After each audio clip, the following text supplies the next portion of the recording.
নমস্কাৰ মই মোৰ সকলো জ্যোতিষুণৰাগী মোৰ ফালৰ পৰা সম্ভাষণ জনাইছোঁ আপোনালোকৰ লগত মই এটা খুব ভাল বিষয় আলোচনা কৰি আছোঁ সেইটো হ'ল দশম স্থান আমাৰ লগ্ন সাপেক্ষে দশম ভাৱৰ ওপৰত যিসকলে চাইছে আগৰ ভিডিঅ'টোত গম পাইছে যে এজন জাতকৰ দশম স্থানত কি গ্ৰহ থাকিলে কেনেকুৱা ফল পাব পাৰে আহে এই বিষয়ে কিছু হ'লেও আভাস পালে যেহেতু আমাৰ লগ্ন সাপেক্ষে দশম ভাৱ কৰ্মস্থান গতিকে সেইটোৰ বিষয়ৰ ওপৰতে আগৰ ভিডিঅ'টোত মই 9টা গ্ৰহৰ অৱস্থিতিৰ বিষয়ে কৈছোঁ তাৰ লগত মই এটা কথা আপোনালোকক কৈছোঁ যে সেই গ্ৰহকেইটা ফল পাব লগা হ'লে আমি তাৰ লগত আন এটা বিষয়বস্তুটোৰ গুৰুত্ব দিব লগা হয় আচলতে দিব লাগে সেইটো হ'ল দশমপতি আপোনাৰ কোনটো ভাৱত বহি আছে আৰু ঠিকেই থাকিল যে আপুনি অমুক ভূত বহি আছে আপুনি অমুক হ'ব বৃহস্পতিৰ এনেকুৱা ফল অত্যন্ত শুভ ফল শুক্ৰ বহি আছে খুব শুভ ফল আনকি ৰাহু বহি থাকিলেও শুভ ফল আপোনাৰ গমে আনফালে কেতু থাকিলেও আছে শুভ ফল শনি থাকিলেও আছে কৰ্মস্থানত অৰ্থাৎ কৰ্মস্থান গ্ৰহ শূন্য হতকৈ যিকোনো গ্ৰহ এটা থকাটো ভাল কিন্তু কথা তাৰ মাজে আন এটা কথা বিশেষত্ব চাব লগা হয় যে জ্যোতিষ মই কৈছোঁ যে গভীৰ যে আপোনালোকক মোক কৈছে যে ছাৰ এনেকুৱা কথা ইমান আপোনালোকে কোনোবাই বিচাৰে যে এতিয়া মোক সুধি আছে ছাৰ মোৰ গ্ৰহ পাইছোঁ যে মোৰ দশম স্থানত অমুক গ্ৰহ বহি আছে কি ফল আহিব কি ফল নাহিব ভাল সেইটো বিষয়বস্তু ওপৰতো মই কিছু কথা আপোনালোকক কৈ দিম তাৰমানে আপোনাৰ এটা যদি কৰ্মস্থান আলোচনা কৰিব যাওঁ তেনেহ'লে আপুনি বহুত বিষয়ৰ ওপৰত টানি আনিব লাগিব এজন জাতকৰ কৰ্মস্থান কোনোবাই মোক প্ৰায় সুধি থাকে ছাৰ মোৰ কৰ্ম হ'বনে নহ'ব এনেকৈ আপোনাৰ থাকিলেও নহ'ব কিন্তু আপুনি টানিব লাগিব আকৌ নেক্সট টানিব কোনটো জানিব লাগিব আপোনাৰ যে দশম স্থানৰ অধিপতি গ্ৰহ ক'ত বহি আছে সেইটো আপুনি নজনাকৈ আপোনাৰ ফল কমপ্লিট নহয় মুখ্য কথা হ'ল আপোনাৰ যে আমিতো কৈছোঁ যে দশম স্থানৰ পৰা কি চোৱা যায় বিশেষকৈ আমাৰ কৰ্ম জীৱিকা উচ্চ শিক্ষা মান সন্মান খ্যাতি এইবিলাক বিষয়ৰ বিষয় তাৰ লগত পিতৃ সম্পৰ্ক মুখ্য কথা এটা হ'ল যে দশমপতি যিহেতু কৰ্মস্থান বা কৰ্মপতি হয় লগ্ন সাপেক্ষে আমাৰ 12টা ভাৱত বিভিন্ন বিষয় সন্নিৱিষ্ট কৰি থোৱা আছে সেইটো ক'লে মই দীঘলীয়া হ'ব এইটো এটা বেলেগ ভিডিঅ' হৈ যায় গতিকে মই কি ক'ব বিচাৰিছোঁ যে আপোনাৰ দশমপতি ক'ত বহি আছে মুখ্য কথা কৰ্মস্থানৰ অধিপতি যদি আপোনাৰ যদি ষষ্ঠত বহি আছে তাত আপোনাৰ যি গ্ৰহই নাথাকক কিয় আপোনাৰ ফল নাপাব কিন্তু যদি অষ্টমত বহি আছে আপোনাৰ জীৱনত মুখ্য যেহেতু দশম স্থানৰ যিটো অধিপতি কৰ্মাধিপতি আপোনাৰ আমাৰ কুণ্ডলীখনৰ এই লগ্ন সাপেক্ষে 12টা ঘৰ ক'ত থাকিল তাৰ ওপৰতো বহুত ডিপেণ্ড কৰিব আপোনাৰ গতিকে আপোনাৰ মই তাৰ মাজতে কৈ দিছোঁ তাৰ লগত সেইটো লিংক আপ থাকিব লাগিব তেতিয়াহে ফল পাব যদি দশমপতি অৰ্থাৎ কৰ্মস্থানৰ অধিপতি যিয়েই নহওক লগ্ন সাপেক্ষে আপোনাৰ লগ্ন যিয়েই নহওক লগ্ন সাপেক্ষে আহি যায় এইটো খুব ইম্পৰ্টেণ্ট বিষয়বস্তু আহি যায় যে লগ্ন সাপেক্ষে আহি যাব যে দশম স্থানৰ অধিপতি যদি আহি লগ্নত থাকে আপোনাৰ কোনোবাই কৈছিল ছাৰ মোৰ গ্ৰহ শূন্য কিন্তু আপোনাৰ লগ্নপতি ক'ত বহি আছে এই ইয়াতেই আছিল এতিয়া চাব লাগিব আপোনাৰ এই গ্ৰহ শূন্য হৈ আছে সঁচা হৈ আপোনাৰ দৃষ্টি চাব লাগিব নহয় কৈছোঁ তেতিয়া আপুনি চাব লাগিব আপোনাৰ লগ্নপতি ক'ত বহি আছে যদি শুভস্থান লগ্নত বহি আছে তেতিয়া আপোনাৰ যেতিয়া লগ্নৱতীৰ দশা চলিব তেতিয়া কি দিছে যে সেই জাতক কীৰ্তিমান হয়, গণ্যমান্য ব্যক্তি। যদি কৰ্মৱতী আপোনাৰ দশম স্থানৰ অধিপতি গ্ৰহ যদি লগ্নত আহে, য'ত আপোনাৰ লং লেখা তাত আহে, তেনেহ'লে আপুনি কীৰ্তিমান গণ্যমান্য ব্যক্তি হ'ব, বৃদ্ধ বয়সত সুখী হ'ব। গ্ৰহ থাকিলে আৰু ভাল। তথাপি এইখিনি হ'ল কি দশমপতি যদি লগ্নত থাকে ঠিক এইটো ফলো আহি যাব। সেইটো কিন্তু মাৰ্কিং কৰিব লগা বিষয়। যদি দ্বিতীয় ভাৱত থাকে, দ্বিতীয় ভাৱটো আমাৰ কি? দ্বিতীয় ভাৱটো আমাৰ হ'ল ধনৰ ভাৱ, ধনৰ। গতিকে ধনৰ স্থানত যদি আপোনাৰ আহি যায় দশমপতি, তেতিয়াহ'লে সেই জাতক কি হয়? ৰাজকৰ্মত জড়িত হয়। ৰাজকৰ্ম মানে কি? চৰকাৰী চাকৰি। ৰাজকৰ্মত জড়িত হ'ব, অথবা বাণিজ্যৰ দ্বাৰাও গণ্যমান্য ব্যক্তিত পৰিণত হ'ব। আমি গম পালে এতিয়া যদি আপোনাৰ দশমপতিয়ে কৰ্মস্থানৰ অধিপতি যদি দ্বিতীয় ভাৱত থাকে, ধনস্থানত গৈ থাকে, তেনেহ'লে এতিয়াও আপুনি ৰাজকৰ্ম হৈ আপোনাৰ চৰকাৰী চাকৰি হ'ব, নহয় আপুনি ব্যৱসায় কৰিলেও আপুনি প্ৰভূত উন্নতি কৰিব আৰু এজন গণ্যমান্য ব্যক্তিত পৰিণত হ'ব। যাৰ দশম স্থানৰ অধিপতি গ্ৰহ যদি আপোনাৰ লগ্ন সাপেক্ষে দ্বিতীয় ভাৱত ধনুভাৱত বহি আছে, আপুনি এতিয়া গম পালে কি কৈছে যে আপোনাৰ চাকৰি মত হ'ব। যদি আপোনাৰ বহি আছে চাকৰি, ৰাজকৰ্ম, নহয় আপুনি যদি চাকৰি নকৰে আপুনি ব্যৱসায়টো আপুনি প্ৰভূত উন্নতি গণ্যমান্য ব্যক্তিত পৰিণত হ'ব। ঠিক সেইদৰে দশমপতি যদি আপোনাৰ তৃতীয় ভাৱটো কি? ভাতৃস্থান। আমাৰ সহস্থান ভাতৃস্থান বুলি কয়।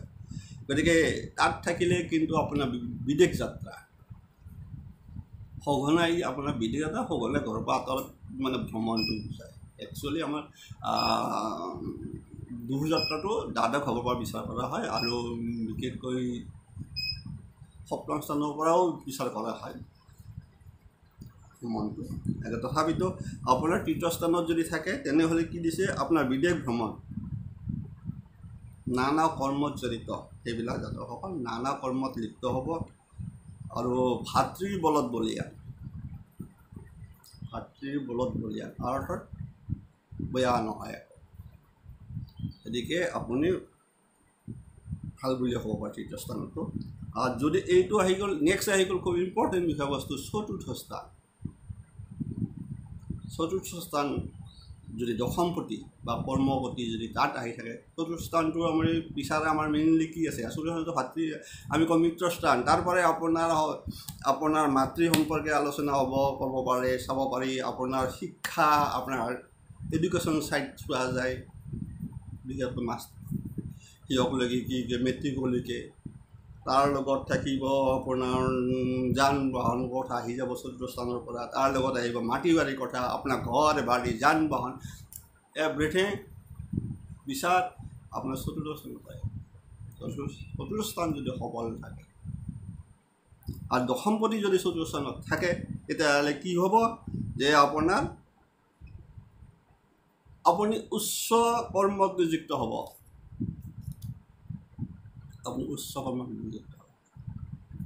এজনে মোক কমেণ্টছত সুধিছে যে চতুৰ্থত আছে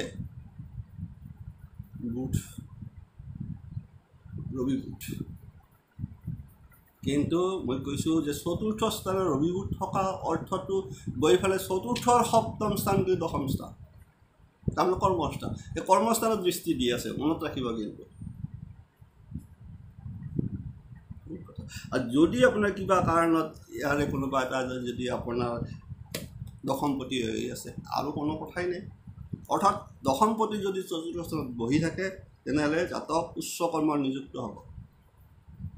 এই চতুৰ্থ স্থানত যদিও গ্ৰহশূন্য হয়, কিন্তু আপোনাৰ যদি তাত ৰবি বুধ বহি আছে, আপোনাৰ চতুৰ্থ স্থানৰ কিন্তু অতি শুভ হৈ আছে। আৰু তাৰ সপ্তম দৃষ্টিৰ সদায় পূৰ্ণ দৃষ্টি পৰে।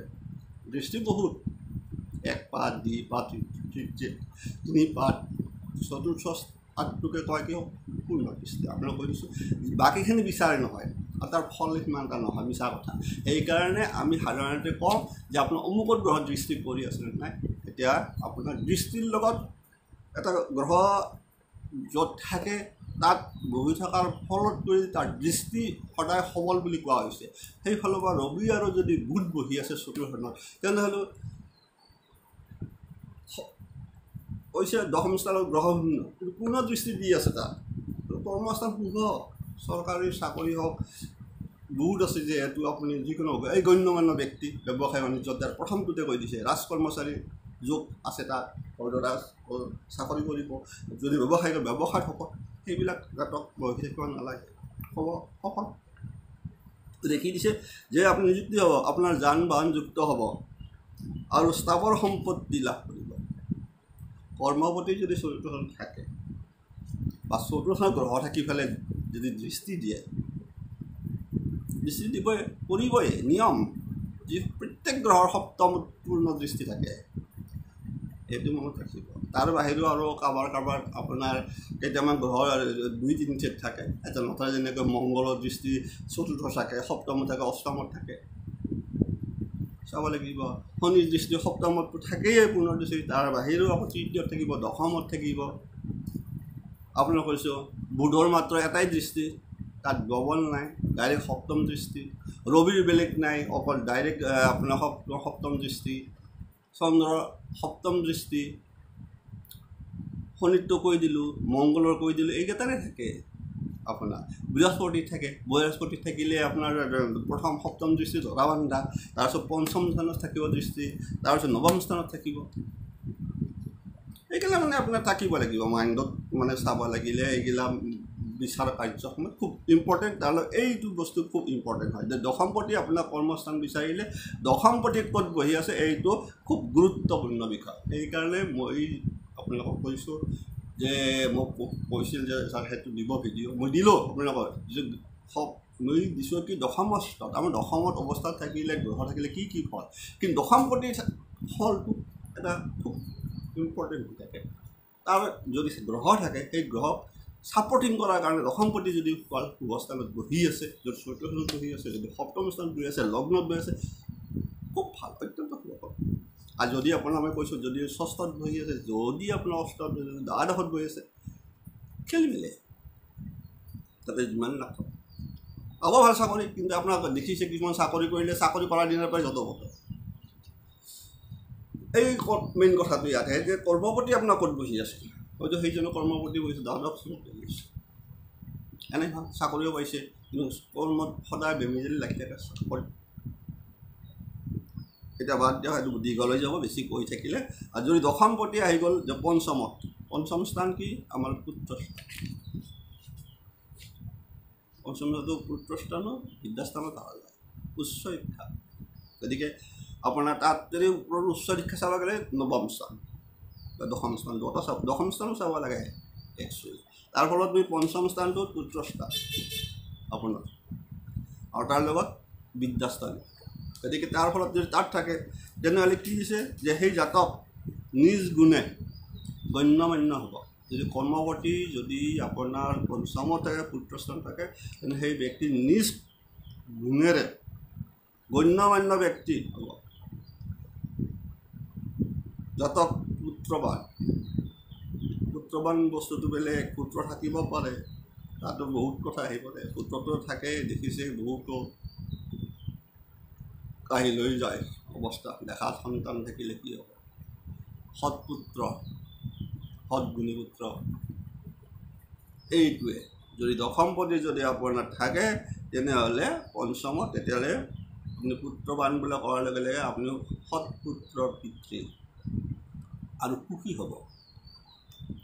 সুখটো আপোনাৰ ভাগ্যত আছে, পুত্ৰটো আছে, তাৰ সুখটো আপোনাৰ ভাগ্যত থাকিব। কেতিয়া যদি কৰ্মপতি বা দশমপতি যদি পঞ্চমত থাকে, বহুত চাব লাগিব এইবিলাক। এইটো গ'ল। নেক্সট আহি গ'ল দশমপতি যদি ষষ্ঠ স্থানত থাকে, এইটোৱে যত যে দশমপতি কৰ্মস্থানৰ অধিপতি যদি আপোনাৰ ষষ্ঠত থাকে, ষষ্ঠ স্থানটো পুস্থান, গতিকে চাই ল'ব। গতিকে তাত যদি থাকে দুখদায়ক হয়, শত্ৰুৰ দ্বাৰা নিপীড়িত হ'ব, আপোনাৰ শত্ৰু লাগি থাকিব। গতিকে শত্ৰুৰ প্ৰতি মুহূৰ্তত নিপীড়িত হ'ব, কিন্তু জাতক চতুৰ হয়, চতুৰ হ'লেও দেখাত বহুত চতুৰ কিছুমান দেখিছোঁ, কিন্তু কামত নাই। দেখা চতুৰ আমি কিন্তু বহুত, কিন্তু কৰ্মৰ ক্ষেত্ৰত কিন্তু আপোনাক একো কৰিব নোৱাৰে।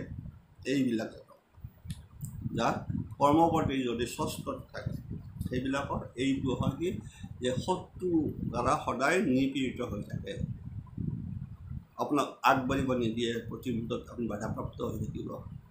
তাৰ লগত গতিকে জীৱনটো প্ৰায় মানে সুখত কৰি দুখৰ পৰিমাণ বেছি হ'ব। আহি গ'ল এতিয়া যদি কৰ্মৰ প্ৰতি সপ্তম স্থানটো প্ৰতিষ্ঠান পত্নীস্থান।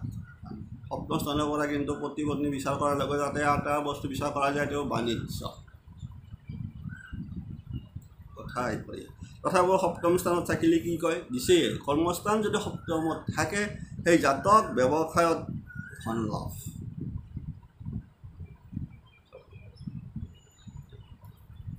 সপ্তমত কিন্তু মুখ্য কিন্তু থাকে ব্যৱসায় লগ। সেইকাৰণে কৈছোঁ প্ৰতিষ্ঠানৰ লগত পত্নী বা পত্নীৰ গোটেইখিনি থকাৰ লগত যিহেতু ব্যৱসায়ৰ লগত জড়িত হৈ থাকে। দ্বিতীয় স্থান, গতিকে তাত থাকিলে ব্যৱসায়ত লাভ, সম্ভ্ৰান্ত পৰিয়ালৰ লগত বিবাহ। জাতিকা হ'লে খুব ভাল পৰিয়াল বা জাতক হ'লে খুব ভাল পৰিয়ালত বিবাহ।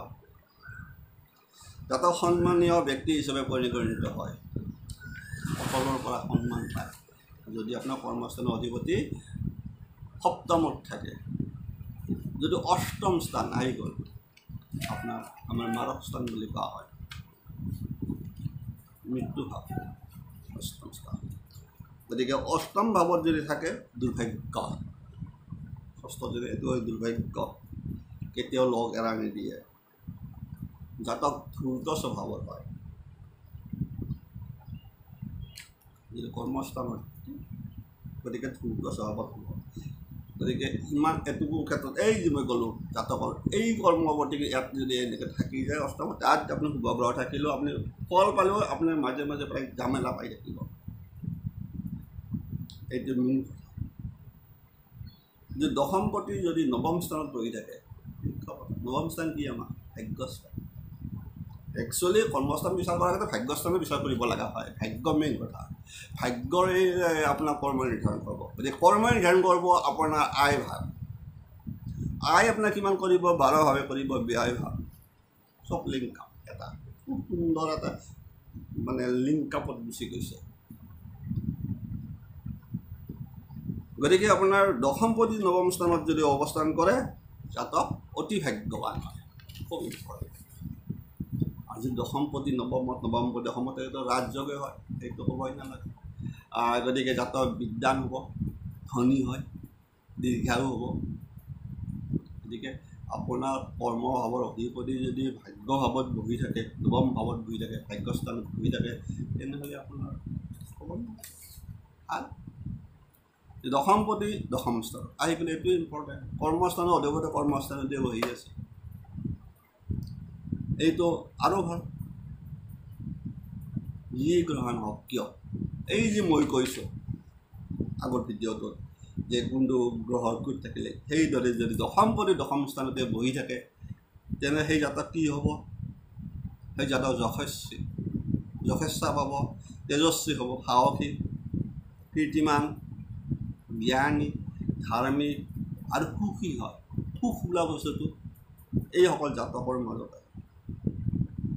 এই দশমপতি যদি আপোনাৰ নৱমত থাকে বা দশমপতি দশমত ভাৱত থাকে, তেনেহ'লে সেই জাতক সুখী হয়। সুখ পাব লগা হ'লে জীৱনত এইসকল জাতকবিলাকে পায়। আমি কিছুমানক কওঁ দেখিব খুব কম সুখ কাকৈ, দুখত যাৰ অভাৱ অভিযোগ একোৱেই নাথাকে, লাখবোৰতে টকা পইচা পাই থাকে, নিজৰ ইচ্ছা অনুৰোধ কৰি খৰচ কৰিব পাৰে, ঘৰত ভাল পৰিৱেশ এটা চলি থাকে, গতিকে দশমপতি যদি কৰ্মভাৱত বহি থাকে, তেনেহ'লে সেই জাতকসকল খুব নিজে সুখী অনুভৱ কৰিব পাৰে। সেই জাতক ধাৰ্মিকো হয়, কীৰ্তিমান, তেজস্বী, জ্ঞানী। গতিকে দশমপতি দশম কৰ্মপতি কৰ্মস্থানত বহি থাকিলে অত্যন্ত শুভ। তাৰ লগত আহি গ'ল দশমপতি যদি একাদশত আহি যায়, এইটোতো মই কৈছোঁ যদি আপুনি চাব যায় আপুনি তিনিটা বস্তু চাবই লাগিব হয় আপোনাৰ একচুৱেলি ভাগ্যস্থান অধিপতি চাব লাগে ভাগ্যস্থান কৰ্মস্থান আয়স্থান আপোনাৰ ভাগ্যই নিৰ্ধাৰণ কৰি আছে আপুনি ভাগ্যৰ নিৰ্ধাৰণ কৰি আছে আপোনাৰ কৰ্ম কি আপোনাৰ কৰ্মই নিৰ্ধাৰণ কৰি আছে আপোনাৰ আয় কিমান আৰু আপোনাৰ আয় কিমান আপোনাৰ আয়ৰ ওপৰত নিৰ্ভৰ কৰি আছে ব্যয় কিমান লাষ্ট আৰু সেইদৰে আপোনাৰ গোটেই চাইকেলটো আৰম্ভণিৰ পৰা সেনেকৈ মিনি থৈ দিছে চাব আপোনাৰ যদি চাব যায় ভাগ্যস্থানক কাক থৈ দিছে ৰাশি চক্ৰত যদি কমপ্লিট কাল পুৰুষৰ ৰাশিটো চাব যায় নৱম স্থান বৃহস্পতি দশম স্থানত শনি আয়ৰ স্থানতো শনি আছে বৃহস্পতি আকৌ বৃহস্পতি যদি সেই মূলটো চাব যায় মানে মেঘ ৰাখিব ধৰি চাব এনেকুৱা বস্তু এনেকুৱা গ্ৰহবিলাক তেনেকুৱাকৈ দি থৈ দিছে গতিকে সেইটো কথা আপোনালোকে বুজি নাপাব তথাপিও মই কৈ দিছোঁ দশমপতি যদি একাদশত থাকে মানে সেইটো অত্যন্ত শুভ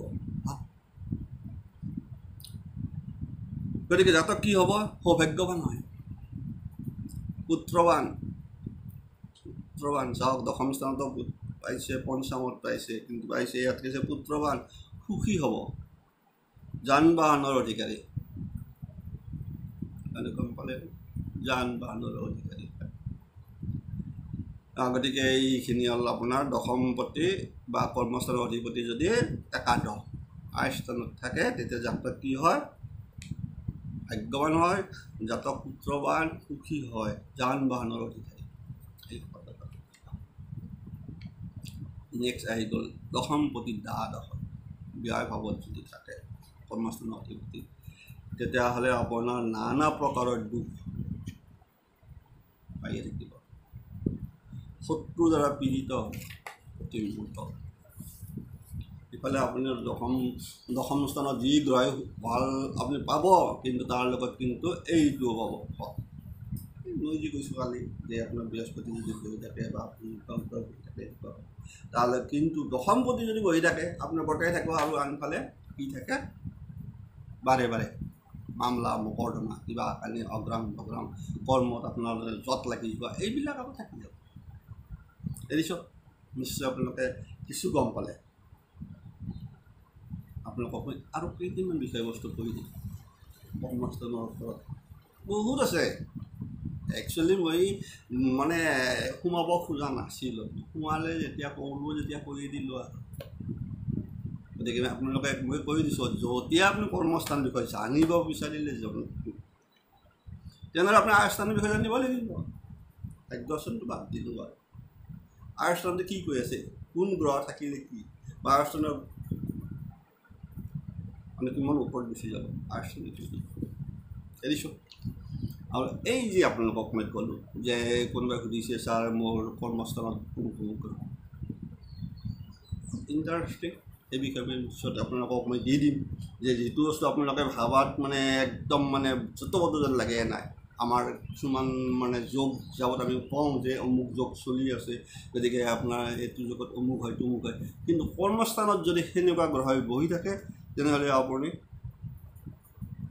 আপোনাৰ কোনটো বেলেগ চাপ্টাৰ দি গুচি যাব লাগিব কৰ্মস্থান সেইটো চাব লাগিব কৰ্মস্থানত বহি থাকে আপোনাক মই এটা উদাহৰণ দিওঁ গতিকে আপোনাৰ ধৰক এতিয়া কি ক'ম চাওক চন্দ্ৰ ৰাহু গ্ৰহণ চক খুব এটা ইণ্টাৰেষ্টিং কথা চন্দ্ৰ ৰাহু আপোনাৰ এইটো মন থাকে চন্দ্ৰ ৰাহু কিন্তু আপোনাৰ জানো গ্ৰহণ চক ভাল নহয় হয়নে আমি কওঁ কিন্তু দশম স্থানত যদি থাকে কৰ্ম আপোনাৰ ভাল নহ'লেও কিন্তু আপোনাৰ কি দিছে কৰ্মস্থানত কি দিছে আপোনাৰ জানে আপোনাক আপুনি আচৰিত খাই যাব তাত কি কৰ্মস্থান কি হৈ থাকে যদি আপোনাৰ কৈছোঁ কোনটো ক'লোঁ মই চন্দ্ৰ ৰাহু জাতক বিমান চালক এই জাতক বিমান চালক হ'ব এয়াৰ হোষ্টেজ হ'ব বা বিমান বিষয়া কৰ্মচাৰী হ'ব অথবা বায়ু সংশ্লিষ্ট কামত জড়িত হ'ব বিচাৰ একে বোলে জ্যোতিষ আপুনি মৰি থাকক চন্দ্ৰ ৰাহু গ্ৰহণ যোগ অত্যন্ত বেয়া অশুভ কৈয়ে আছোঁ, আপোনালোকে পায়েই আছে, বেলেগেও কৈ আছে, এনেকৈ বহুতো শিকিও আছে। কি কৈছে দশম স্থানত? কৰ্মস্থানত থাকিলে যদি চন্দ্ৰ ৰাহু থাকে সেই জাতক কিয় হ'ব? বিমান পৰিচালক, যদি ছোৱালী হয় এয়াৰ হোষ্টেছ, আপোনাৰ এয়াৰফ'ৰ্চৰ চাকৰি যোগ হৈ আছে আপোনাৰ। আপোনালোকে গম পালে, ভাবিব পাৰে কোনোবাই, কিন্তু বস্তুবিলাক অকণমান যদি ভালকৈ যদি নহয়, যে আপুনি যদি সেইটো বস্তু ক'ব যায় যে এই বাপা তোমাৰ কৰ্মস্থানত চন্দ্ৰ ৰাহু হৈ আছে, তোমাৰ ক'ত কৰ্ম হ'ব হে, ৰাহু দেখোন বাধা সৃষ্টি। কিন্তু কি কৈছে যে বায়ু সংশ্লিষ্ট, গতিকে আপুনি এয়াৰফ'ৰ্চৰ চাকৰি যোগ হৈ থাকে, অৰ্থাৎ আপুনি সেনেকুৱা এৰ'নটিক ইঞ্জিনিয়াৰিং, আপোনাৰ দশম স্থানত যে আপুনি এৰ'নটিক ইঞ্জিনিয়াৰ পঢ়িব, আপুনি ইঞ্জিনিয়াৰ এৰ'নটিক ইঞ্জিনিয়াৰ দেখিছোঁ। কিন্তু দেখাত কিন্তু কি কৈ আছিল, এনে আমি পাই আছিলোঁ ইমান দিন চন্দ্ৰ ৰাহু যোগ গ্ৰহণ যোগ। এই গ্ৰহণ যোগে দশম স্থানত থাকিলে আপোনাক লৈ গৈছে এৰ'নটিক ইঞ্জিনিয়াৰিঙলৈ ৰাস্তালৈকে আপোনাক লৈ গৈছে। ঠিক সেইদৰে আপোনাৰ চন্দ্ৰ যদি বুধ থাকি যায়, আপোনাক লৈ যাব সিহঁত কি কয় নেভি চাইডত গুচি। কৰ্মস্থান বিচাৰ ইমান সহজ বেপাৰ নহয়। গতিকে আৰু আছে, মই কৈছোঁ আপোনালোকক এটাই দিছোঁ উদাহৰণ, কৰ্মস্থান দশম স্থানত, এই কোনোবা দশম স্থানত দুটা গ্ৰহ,